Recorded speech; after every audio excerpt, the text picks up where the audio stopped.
Hello guys, welcome back to my channel. আজকে আমরা আবারও চলে এসেছি। তো আগের ভিডিওতে আমার হাজব্যান্ড বলেছিল আজকে কী রান্না হচ্ছে, তো তার জন্য আমি এখন কোথায় বসে আছি, আমি এখন রান্না করে বসে আছি। তো আমি অলরেডি মাংস বসিয়ে দিয়েছি। তো আপনাদের সাথে রেসিপিটা শেয়ার করে নিই, কারণ এর আগেও রেসিপিটা দেওয়া হয়েছে, তো তার জন্য শেয়ার করলাম না।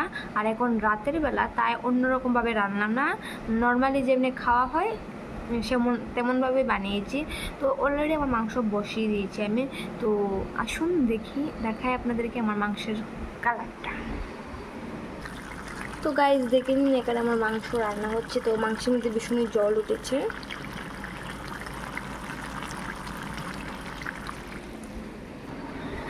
তো গাইস দেখে নিয়েছেন আমার মাংস। তো ওটার মধ্যে জল উঠেছে, কারণ আমি এটাকে ঢেকে দিয়েছিলাম, তো তার জন্য জল উঠে গেছে। তো এখন আমি এটাকে ভালো করে কষিয়ে তারপর নামিয়ে নেব। তো গাইস আমি মাংসটা ম্যারিনেট করেছিলাম হাত দিয়ে। তো তার জন্য আমার হাতটা ভীষণ জ্বালা করছে, কারণ এখানে অনেকটি মরিচ দিয়েছিলাম। আমরা দুজনেই ঝাল খেতে ভীষণ ভালোবাসি। তো তার জন্যে এখানে গুঁড়া মরিচও বেশি করে দিয়েছি, তারপরে কাঁচা লঙ্কাও বেটে দিয়েছি। তো তার জন্য আমার হাতটা ভীষণ জ্বালা করছে।